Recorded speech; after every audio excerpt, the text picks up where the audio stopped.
Welcome, everybody, to the Coaching to Flourish podcast. I'm your host, John Andrew Williams. Today, we're here with Andrew Dormus. Welcome, Andrew. How are you? Oh, great. It's great to be here, John. I'm good. Yeah, you too. You too. I'm excited for this. I'm looking forward to this one. It's just going to have a conversation among friends, fellow coach trainer. It's always a good vibe when we're in the room together. Right. We're just going to chit chat and see what comes up, learn more about Andrew's story. And get into coaching, get into, some coaching concepts if they come up, but mostly to hear Andrew's story. So welcome everybody to the podcast. We're so happy that you're here. You'll see at the bottom, we'll have a chance for Q&A about at the 40-minute mark. And if you want to have any comments in the blog, on the Coach Train EDU blog, any further questions, things like that, that would be lovely. So welcome, Andrew. Welcome, everybody. Let's get started. Yeah, great to be here. And it's exciting to see names that I recognize who are here right now. So thank you for being here. That's lovely. So Andrew, how's it going? How's life? Like what's been happening? I mean, we're in the midst of, I've lost track of what number quarantine day we're on. So that has come with all sorts of challenges and discovering a new routine, understanding that even my 4-year-old is yearning for a routine, which has been interesting. And so just adjusting. I mean, that's really where we've been, and then riding the roller coaster of emotions. Some days I'm just okay. Some days I'm doing really well, and being okay with that. Right. How have you found using coaching or being a trainer or coach and doing all these tool sets? How do you find that influences your approach to this? Yeah, I think for me, it really comes down to checking in with myself, so to speak. Right. We do that with our coaches in training, where we'll ask a question, and I often will do that with myself. So why am I feeling the way I'm feeling today?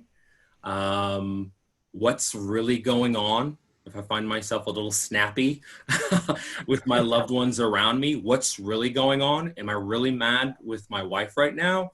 Or is it something else that's at the root of what's eating at me? And so that's what I've been doing, regularly checking in with myself, and then also helping my family members kind of walk through that same process as they do that self-check-in as well. Right. Yeah, I feel like that self-check-in is just like, a constant what's real and what's permanent in this situation right now. Yes. And then also understand that everything is hyped up. Yeah. Everything's magnified right now. Everyone's on edge. Right. Let's dive in. So Andrew, I'd love to hear your story. Love to hear, so how did you grow up? Where did you grow up and how has it influenced you today? Yeah. So fun fact about me, John, I don't know if you know this. I was born in Toronto, Canada. So Canada. And then was raised in Miami, Florida. So 2 very diverse cities. Toronto, a high Asian population. Miami, Florida, a high Latino and Haitian population. And so I really appreciate diversity. Not just diversity in how people look, but thought, philosophy. So really grew up appreciating that. But I'd say my rebellious years were on the streets of Miami.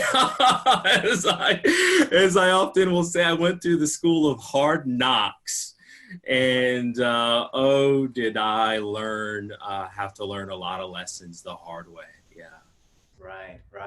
What was the turning? What were some of the biggest turning points? My biggest turning point really, my freshman year of college. I enrolled, so graduated at 17. I'm not a whiz kid. My birthday was just early. Graduated at 17. Top 10% of my class, 4.0. And then enrolled at Florida International University. So shout out to any Panthers who are listening, but enrolled there, and it was just a terrible transition.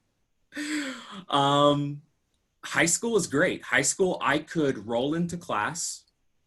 A friend would tell me, hey, do you know we have a quiz today? And I'd be like, oh, shoot. I quickly flip the pages and say, okay, all right, I'm ready.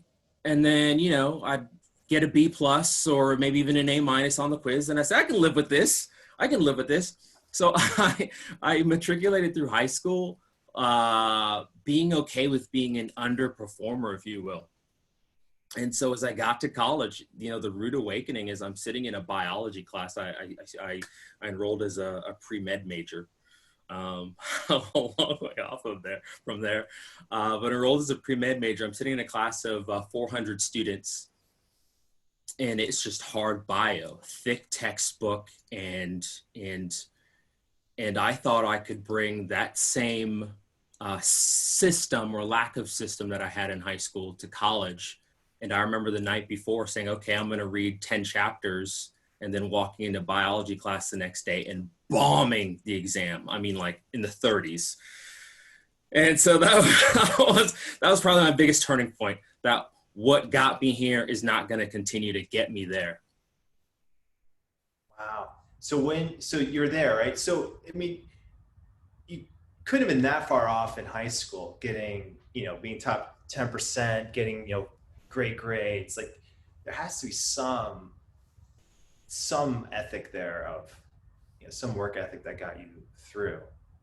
What was what shifted in college in that freshman year? What shifted for me is I really needed to find why I was there. And for me, I treated high school just as, high school 2. I treated college as high school 2.0. It was just going to be the next chapter. This is what everyone else does. I succeeded at school, so I guess I should do the next level. I guess this is right. And yeah, being a doctor sounds cool. Let's go for it.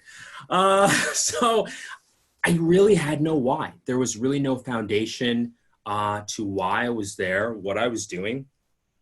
And I think I spent the next several years, I think by the time it was all said and done, 5 different majors, enrolling in, enlisting in the United States military to really discover my why.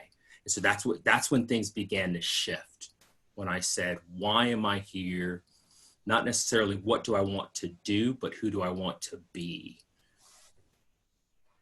What did you learn about yourself in the military? Oh, great question. I learned that time is on my side. There would be days where you'd go through maybe the most grueling of activities, or the drill instructors would be in your face. There's a term in boot camp that they call getting smoked. I don't know if you've heard this term, John, but getting smoked is not fun. When you think about smoking anything, it's probably not good, right? That thing that's smoking is on fire. Right. So, going to burn. Yeah, it's going to burn. Not good. So when the unit would just not follow an instruction, or we weren't following through on orders, the drill instructors would drill in discipline to us by smoking us. And it was normally a physical activity, some sort of punishment. So there's this one time the drill instructor takes us to the classroom. He says, I'm gonna make you guys pay. It's raining outside, but don't think you're not gonna get away with this. So he takes us into this classroom. We move all the desks, all the chairs, and he says, everyone get down. And he says, we are not going to leave here until this floor is wet. And it wet with our sweat. So we're doing push-ups, burpees, front, back goes. He's just working us. And what I learned in the military is time is on my side. No matter how difficult something gets, or no matter how daunting the task in front of me is, this thing in front of me will not last forever. That I will outlast this thing, and I will outwork this thing, and I will outwork my drill instructor. and I will be highly motivated until he's ready to get done. And I'm just like, I want more. Yeah. So time is on my side. And then the other lesson is time is fleeting. And so the military really helped me kind of zone in on what I value and what's important for me in my life. Wow, that is, man, I got chills thinking about that. Time is on, I mean, right, time is on our side. Mm-hmm, mm-hmm. That's, it's, there's a lot of research in how people view time and how it impacts assumptions that people make. You know, do you view time as circular, like more like a wave, or linear, or is it, you know, do you feel like you have an abundance of time or paucity of time? All of those things. What's your perspective on time now, Andrew?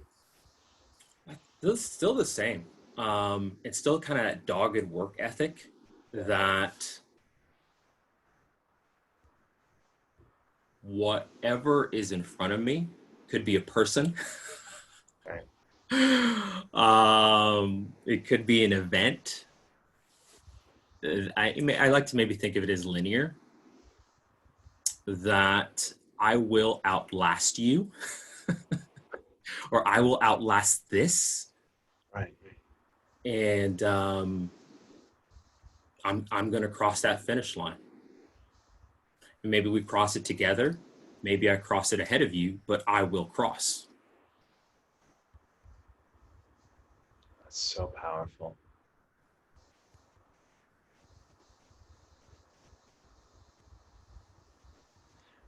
What was your transition like out of the military?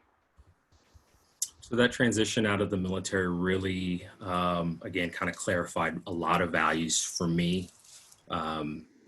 Faith becoming more important for me.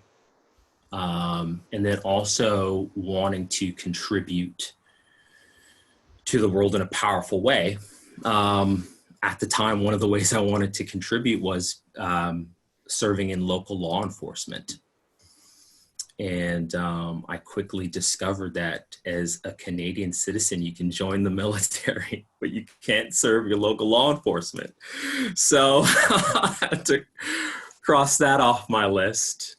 But yeah, that theme of service to others remained.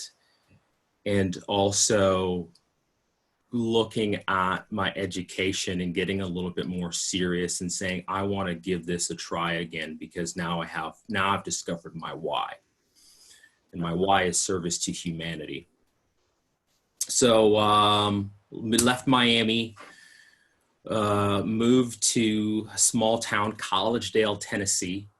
Nobody knows where Collegedale, Tennessee is, but everyone knows what a Little Debbie is. And Collegedale, Tennessee is the home of Little Debbie.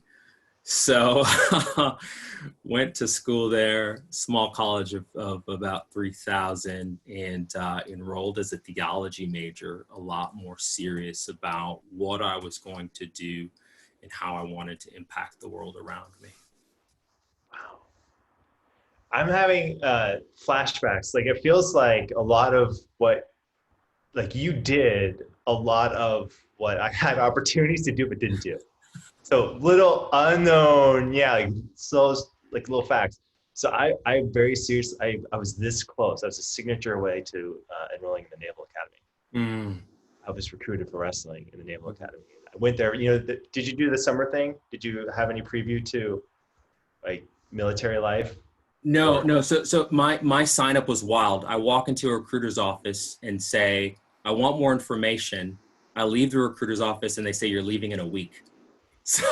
So there was no preview for me. I just went right in. Yeah. So I did the week preview, and so I went through, I was a high school student, did the week preview, and then it was great. I was like, oh, if I had, I was all like ready to go, and had it all mapped out, and then decided, I'm going to go 180 and go to Brown, the exact opposite of the Naval Academy, that close. And then also theology, I applied, got in, and said no. So it's, I can't help it. It feels like, Andrew, you've done all the things, and here we are we're in the same boat now. Maybe that's why we're yin and yang. Maybe that's, just there's that connection. we're here. We're all rowing towards the same spot. Wow. So you're in theology. So after the military, then you go to theology. Yeah, yeah, yeah. I mean, this is That's like my fifth major. I finally settled on a major, all theology. right. So you get there. What was that like in that spot? I was I was an older student, so I mean, at that point, by the time I said I'm going to hit the reset button, Mm-hmm. I initially started my college journey at 17, 18. By the time I hit the reset button, military, worked, things of that nature. I was 21 years old. And so I found myself to be serious about what I was doing. Was not there to mess around. I was locked in. Um, and for me, it was, how can I now get this thing done in 4 years? Because I was also feeling a little bit of the burn. I'd been going at this thing for a while. And so let's not mess around. Let's get in. Let's get this thing done in 4 years. And I was able to accomplish that. And that was meaningful for me, especially having that first attempt feel like I failed. And so being able to rebound and say, okay, walking across that stage on graduation day was huge. To say, I never lost it. It was always here. I just needed to be focused or to again discover why I was doing this. And in that, so that was for 4 years in Tennessee. Mm-hmm. And then what got you into education? Yeah, it's a great question. I did utilize my degree in theology for a little bit as a hospital chaplain. So I did hospital chaplaincy for a bit. So yeah, I've done a little bit, John. I've done here and there. Even worked as a barista. Another fun fact. So I jumped into hospital chaplaincy, and then the demographic I was serving was not a demographic that I felt I was needed. It was 65 and up. And there's that proverbial saying, you can't teach an old dog new tricks.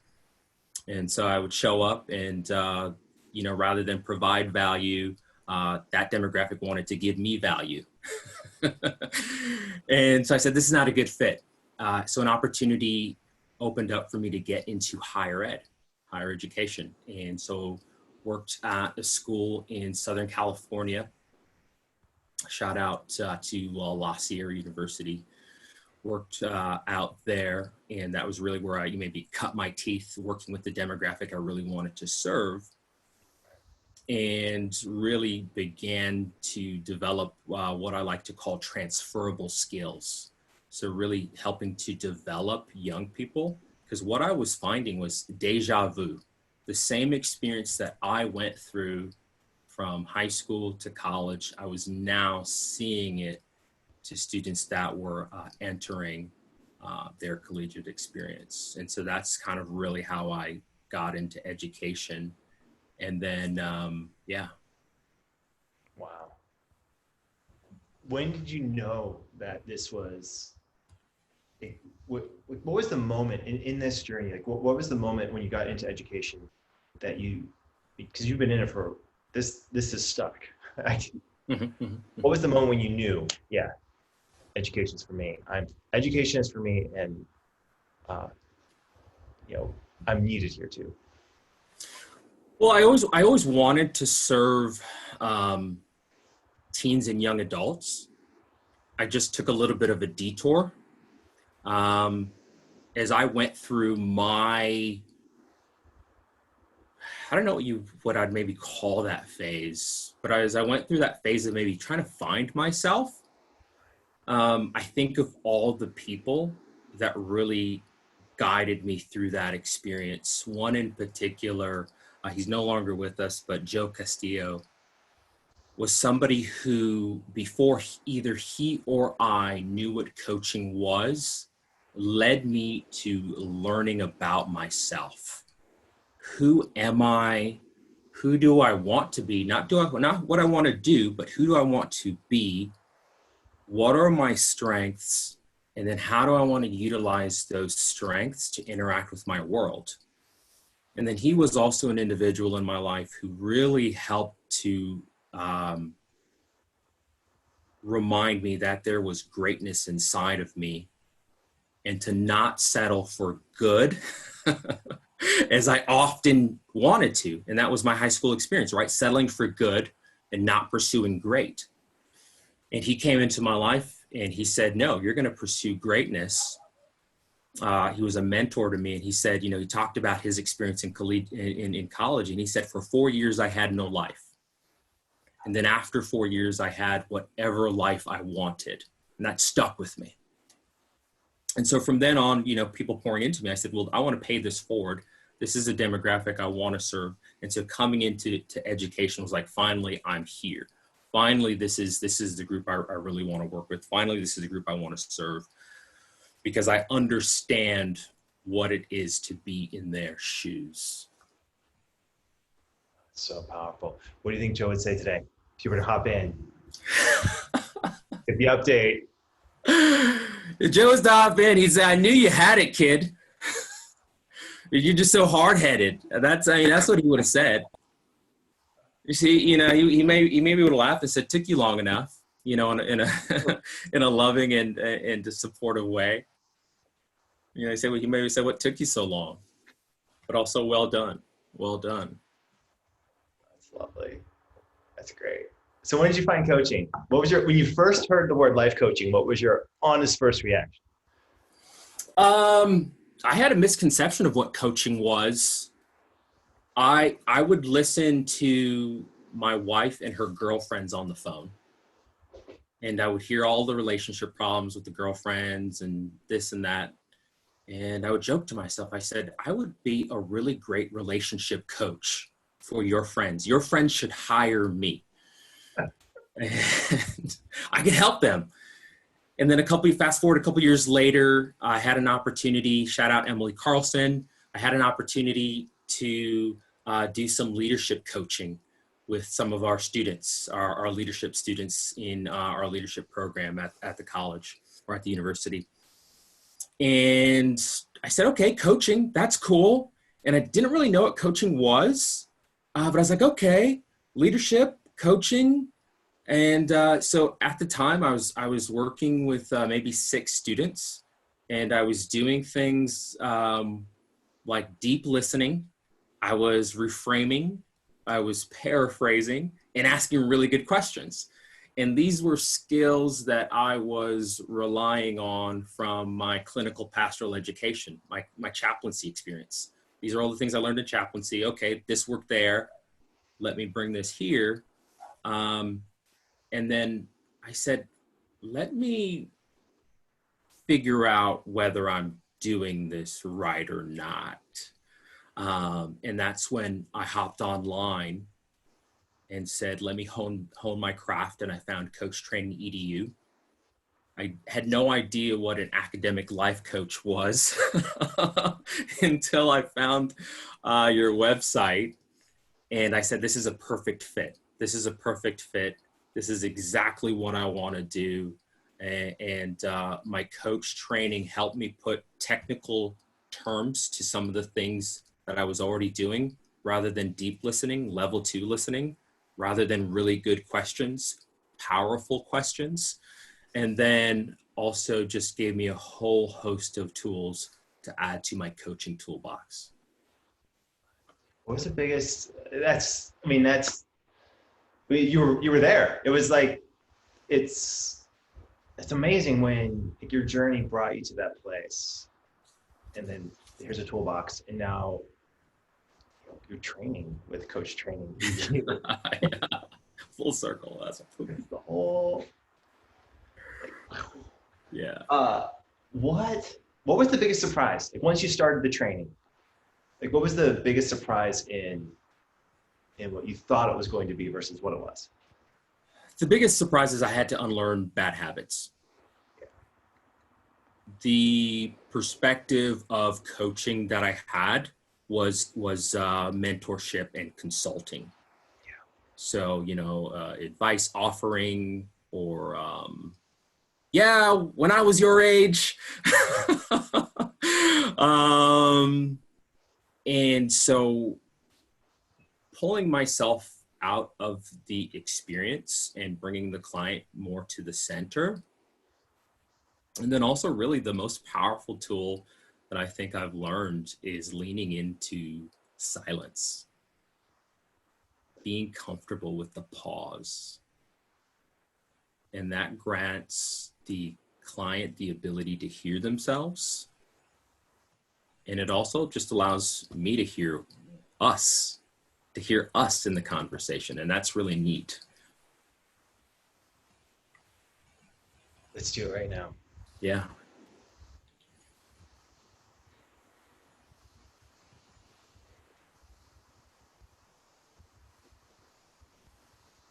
So when you hear yourself, what do you hear right here, right now in this interview? When you hear yourself putting all of this together, what are you hearing? I am hearing somebody who is proud of their journey. I have often looked at my journey with shame, that why has it taken me maybe this long? And I think as I reflect on my story and my journey, I needed all those pieces to be who I am today. When I meet with a client, I'm not bringing maybe a year of training, but I'm bringing 35 years of experience to the table. And I'm bringing this beautiful tapestry that I now get to share with my clients in the world. And so I hear within myself pride. That's what I hear.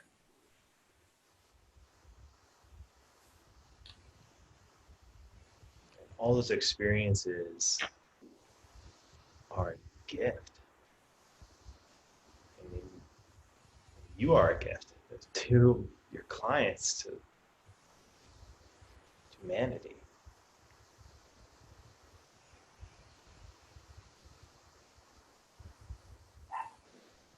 When you lean into silence, what do you have to let go of?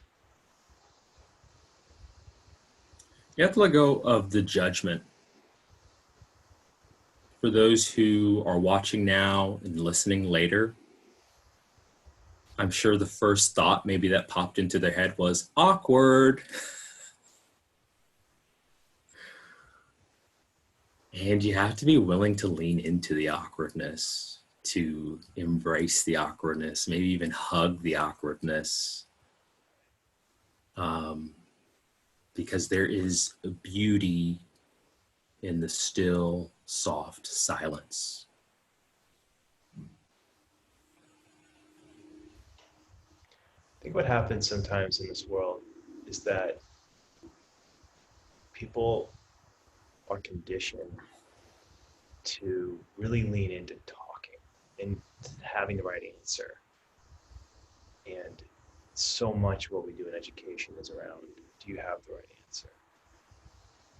But not a lot of time is spent on training people to ask questions. And are you listening in an effective way? Mm-hmm. What's the connection between the kind of listening that you learn to do in theology and life coaching? Yeah. I think that's a great point, John. I think as I went through theology school and then later on went to go pick up a master's of divinity, we, just as a society, are really good at building orators, great speakers, right? And that's what we hang our hat on, right? Look at all the great speakers. Even as a freshman in college, you take public speaking 101, right? Never do you take a listening 101. Never is listening emphasized. And Right. really, yeah, go ahead. Yeah. Like I'm a major in listening. Like I made Yeah. Yeah, I'm a major in marketing or broadcast journalism, right? But never do we say I'm going to major in listening. First, listening to myself, right? Because if I can listen to myself, then I have the ability to listen to the one sitting across from me. And so that's maybe been my biggest disappointment with our educational system is we're not training listening. Listening is a lost art. And so it was so refreshing to come into coaching and learn the levels of listening. Level one is just listening for the sake of me. So as John, as you're speaking, I'm asking myself, how does this relate to me? Like all of us are walking around with a big chain around our neck that says, what's in it for me? And that's how often a lot of us are listening. What's in it for me? And then level two listening shifts from not listening to me, but listening to you. And so John, as you're speaking, I'm no longer saying, yeah, what am I going to do after John's done? Or what am I going to interject with? But I'm saying, what is it like to be John? What is it like to be in that blazer right now? What is it like to be the Tom Cruise of coaching?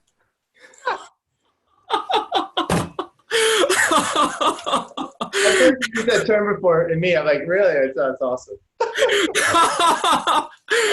Cool. And thank you, appreciate it. I don't know how much I own that, but this blazer is very comfortable, though. It's very. Yeah.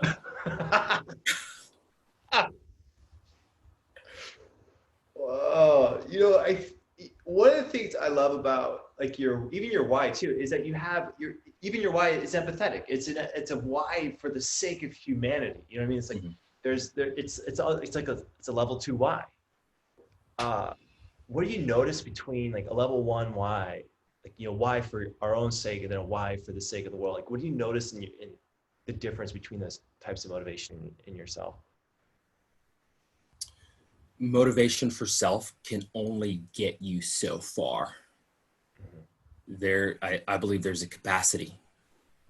There's only so much that you can do for the sake of yourself before you say, I don't have any more. I maybe want to give up, or I won't get out of bed today. But when you are empathetically motivated for the sake of others, it drives you to further lengths than you may have previously been called to go before. And so it's deep and wide. It's amazing when you can almost feel people shift. Like both are useful, right? Like we need both. Motivation for us, our sake, motivation for the sake of others. But there's this. I love this question. Can't wait to get to it. But you can almost it's palpable when people shift into motivation for the sake of other. It becomes a thing. So let's shift because now's a good time to shift to question. Some Q&A stuff. Q&A stuff, and I want to ask this question, Andrew. And this is from Jeff. Yeah, good to see you, Jeff. Glad Andrew, you're here, Jeff. Like Glad you're here. Michael Jordan of coaching.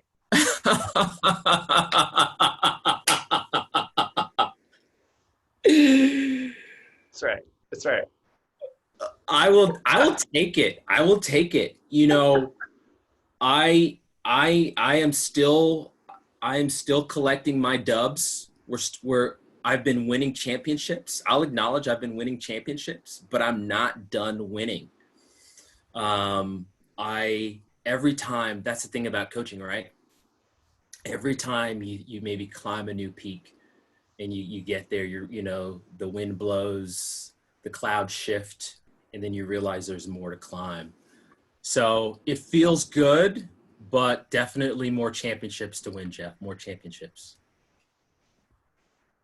And I think too, I mean, the whole thing with this, coaching and getting into it and having like, it's not like there's this magic, it doesn't feel like there's this magic wand that comes around and says, poof, you're a coach. And like, like it's a series of small steps. I mean, it's just a series of small steps. My first client my first client ever, halfway through my practice coaching with them, she hung up. She hung up the phone. It was that bad. I was so bad. She chose not to continue. And so if all of us out there, right, who have all of anyone new to coaching, if you've gone through a session and your client has not hung up on you halfway through, congrats. You are ahead of the curve. You're succeeding. Yeah. I mean, to me, it's almost like people who make it in coaching are people who just don't stop. Mm-hmm. Mm-hmm. I forget who. There was a comedian. I think it was maybe, I want to say Chris Rock. Someone, maybe Dave Chappelle. I think it was Dave Chappelle. And someone asked him, "What's your advice to be a professional comedian?" He said, "It's easy. You start and you don't stop." Mm. I was like, wow. What are your thoughts on that, Andrew? To get to the coach, to become the Michael Jordan of coaching, how much have you had to lean into starting without stopping? Yeah, that's where that growth mindset comes in, where for me, it's understanding that my learning never really stops. And I found that I've developed a love for learning to continue to move forward. And that's what I love about coach training and training new coaches, because the metaphor I use is it's like renewing my vows. It helps refresh to memory the concepts that I've learned in the past, and then further cements them. And then it's almost like, like the Matrix, where you're able to see new connections or things you maybe have not seen before. And so, yeah, if the path to greatness doesn't end. Michael Jordan didn't stop at winning rings. He still has shoes that many people who have never seen him palm a basketball still buy. Documentary just came out. He owns a team. So it's this constant reinvention. And for me, there are only two options. And they may sound hard for those who are listening, but either you grow or you die. But there is no stop.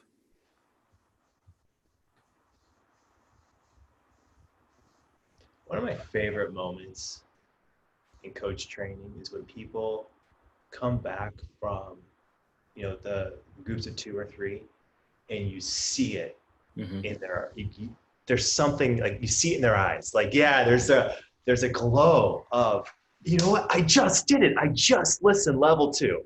I got there. What was the first moment that you knew for sure, you were 100% for sure you were listening level 2?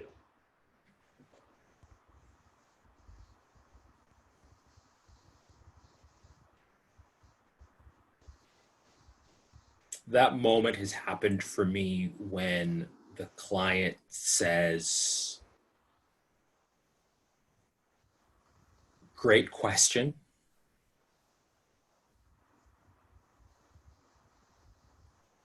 Or when I ask a question and I see the shift happening in front of me, the body language, that is the magic that is happening in the client in front of me, where I have placed myself in that other person's shoes, where I'm not asking questions from my perspective, but asking questions from the perspective of them, to really drive them to understanding, what is this really about?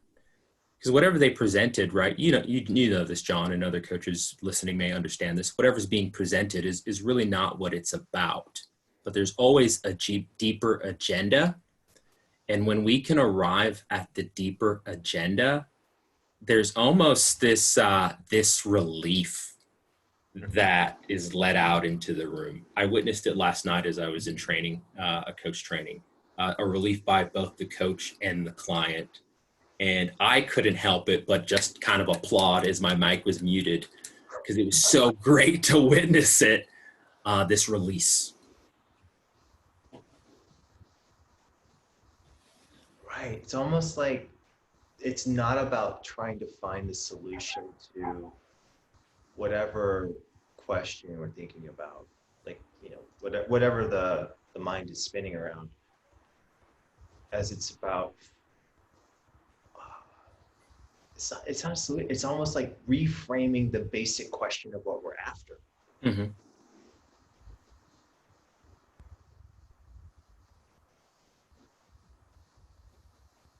What, if we were to apply this for you right now, Mm-hmm. like, what is the deeper agenda that you're after? Good question. As coaching as a whole in this moment? I don't know. I'm curious. Like, and part of me is curious. Okay, how much do I go into full coach mode, or do I stay on the nice surface? Hey, let's do a nice little interview, Or do we, like, what's the, like, 10 years from now? What's at play for you? What's the thing at play that 10 years from now you want to look back on this moment and go, or back on this place where you are in your life? What's at play? Well, I'm empathetically motivated, and part of my new why is I came into marriage and fatherhood are my two boys. And so what's at play for me is I think about legacy. I have a son who shares a name with me, and so I think of building a name, building a brand, if you will, that when he walks into a place and he introduces himself, when we say Nike or Apple, right, there's this positive notions that a lot of us have about the brands we interact with. And so as he walks into a room and says, "Hi, my name is Andrew Dormus," the brand has already preceded him. And not in a way that he necessarily has to live up with it, but maybe just gratitude that people receive him graciously for the difference that I've made in the lives of others. And so maybe that's what I would say he has experienced. So for me, that's what's at play. And I think deeper, part of having the ability to train other coaches is being part of a movement. So I'd like to fast forward 10 years and see the contribution that I've made to the field of coaching. Whether it's a book I've written, or whether I've said, "Hey, I've trained 5,000 coaches," or I'm doing more of these webinars. My mother-in-law, who's with us today, thought the webinar was going to be on Netflix. So hey, yeah, in 10 years, maybe that's the move. In 10 years, we're on Netflix, right? Wider audience. And again, not necessarily so much for me, but I think that really where I'm driven is coaching is such an amazing gift that needs to be shared with the world. That gift of self-discovery, that gift of understanding yourself transforms you, not only personally, but academically if you're a student, and professionally if you're in the workforce. I feel it. It's a movement. Coaching is a movement of empathetic being. Mm-hmm, mm-hmm. And it's where human beings literally are trained to be more empathetic to other.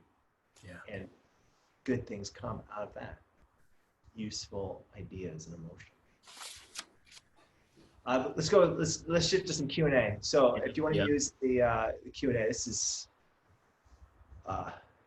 so much fun, Andrew. Like we got a little bit of time left. We have 15 minutes left of Q&A.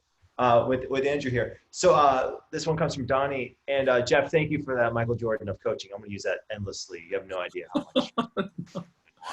Really appreciate that. This is from Donnie. What was one of the greatest breakthroughs you have seen a client experience? Great question, Donnie. Appreciate it. I think for me, it's going to be subjective to the client, but I would call myself a self-compassion, maybe advocate. As I've developed a new term for myself, be gentle with yourself. And for those who want to look more into self-compassion, Dr. Kristen Neff. But I have a client who last night texted me a photo of him getting a milkshake. And for me, that was a huge breakthrough, because what that milkshake represented was him honoring his progress over the last 4 months. Where in past sessions, I would pause and say, did you notice what's happened in the last month? And he would just kind of shrug. I don't think that's a big deal. You know, his inner critic would chirp up. But for him to honor himself, for him to take a step back and say, yes, I've made progress. I'm not done yet, but I'm proud of the progress I've made. Was for me, that was a huge breakthrough. So when clients honor themselves and they begin to practice self-compassion, I would maybe say are huge breakthroughs for me, right? And the client.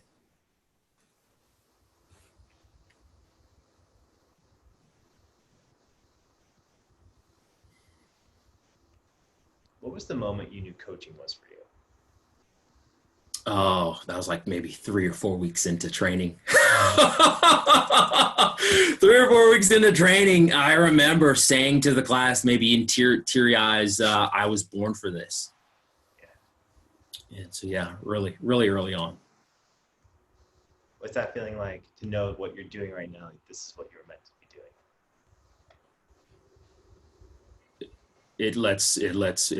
It's an affirmation that the journey was worth it.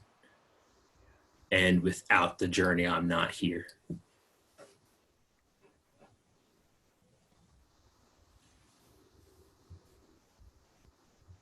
It's just fun, isn't it? Yeah. It's a journey. It's an inner journey and an outer journey, simultaneous.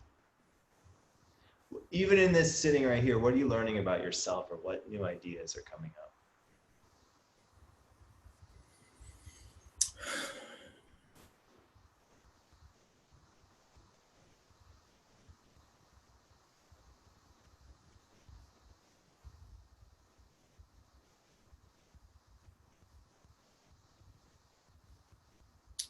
I think what I am discovering about myself is I need to lean into more opportunities like this.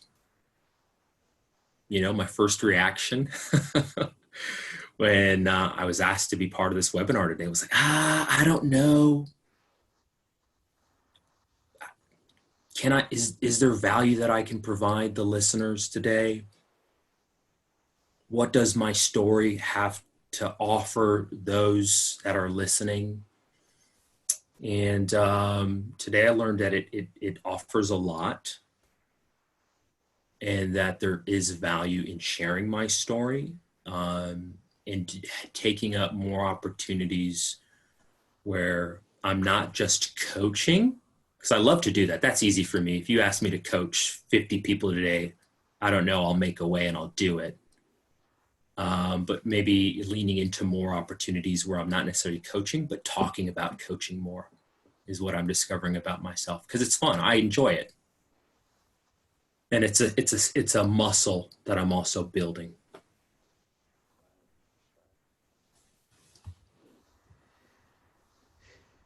All right, we have a couple more questions here. One from Ruben.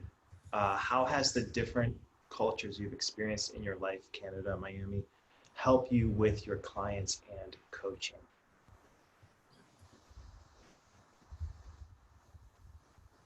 Great question, Ruben. And I appreciate you being here also. For me, it's honoring that everyone has a story, and also to really be careful that there are nuances to language. There are things that I may find humorous that culturally are not. And so really trying to practice, I think, cultural sensitivity. And before we even get into coaching, as we're looking at maybe a pre-coaching or a discovery session, leaning into the client, sharing their story. Why are they here for coaching? How do they view coaching? Have they ever experienced a coach before? And even if they have or haven't, then sharing my philosophy of what coaching is. Mm-hmm. And another question that might build off that. It's from Donnie. What books or authors have been influential to your coaching journey? Good question. Of late, Brené Brown. She's been great. Daring to Lead.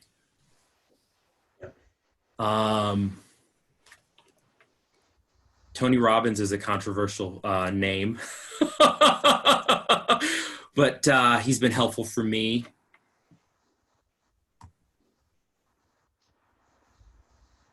So I'd read anything by Brené Brown. Tony Robbins has one, Awakening Your Giant. And then really I'm a podcaster. Yeah. So podcaster, and then now audiobooks. But those would be some that I'd recommend. And also You Can't Hurt Me is another good one by his name escapes me right now, but David Goggins. Yeah, You Can't Hurt Me. That's another good one. Yeah, Matt on our Matt, Coach Training EU, Matt. Mm-hmm. He recommended that book, and yeah, I haven't cracked it open yet, but he's also leading a book club tomorrow, so I want to give a shout out to the book club. Yes, book club. Super psyched. I think there's going to be 50 people there. We'll see. But I feel like the coaching journey, it's a journey. It's not like the path is similar for everyone. I mean, it's a similar path, but it's different for everyone. Everyone has their own internal work to do.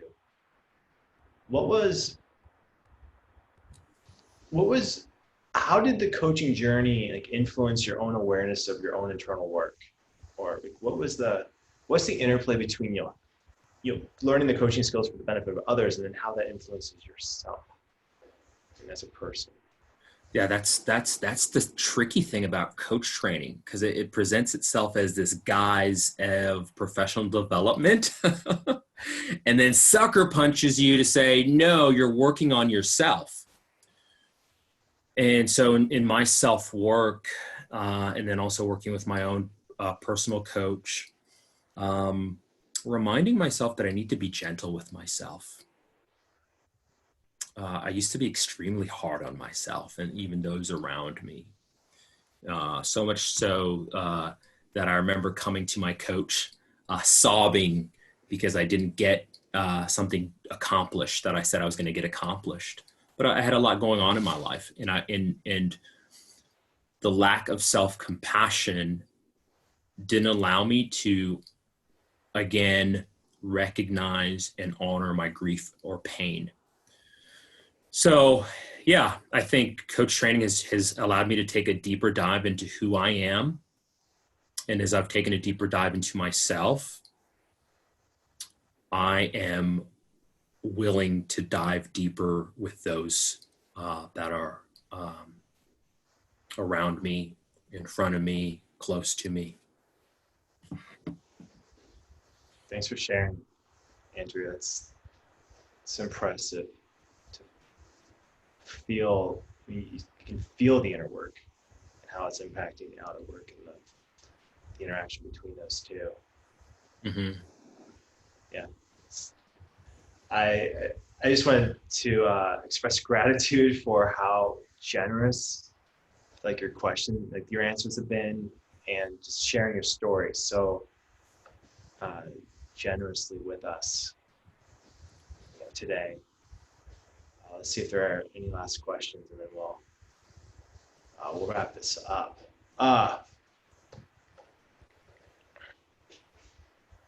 No, all right. Q&A is quiet for now. Okay. More questions. There are more questions. Please go to the Coach Train EDU blog, and we will monitor that. If you want more Andrew, that's the spot. Andrew, again, thank you for being here and being a part of the Coach Train EDU family. As a trainer, Coach Train EDU is lucky to have you. I feel so fortunate to have you on.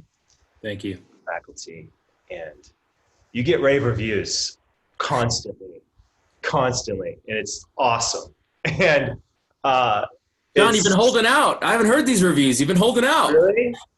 Just go ask Ashley, and she it's all the time. Yeah, it's awesome, and it's I mean, I feel like what you bring is such a there's such a power and a sensitivity, and you can feel the care you have for others, and that it shines through so strong. It just creates such a strong, safe space for people to explore, and that self-compassion. It's I feel like it's more than half of the struggle that people go through at any time, but it's just enhanced when you're trying to do, like, you're learning a new skill like coaching, where you're trying to establish a coaching practice, and you're doing entrepreneurship really full time, and leaning into that, or bringing in coaching into an organization. Yeah, there's a lot at play. So thank you, Andrew. Thanks for showing up and how you show up. My pleasure. This has been great. Thank you. Thank you for the opportunity. And thank you, community. Thank you, all the people, for participants. Thank you for your questions. Next week, we have Andrew Petrillo on, one of my he was a client of mine for 5 years. 5 years. And now he went through the coach training, and now he's coaching other people. So he's on Tuesday. And then Wednesday, we have Thursday, we have Amanda Dewey, another coach. Thank you, everyone. This is the Coaching to Flourish podcast. I'm your host, John Andrew Williams, and today we had a conversation with Andrew Dormus. Thanks, everyone. See you next week. Thank you, everyone.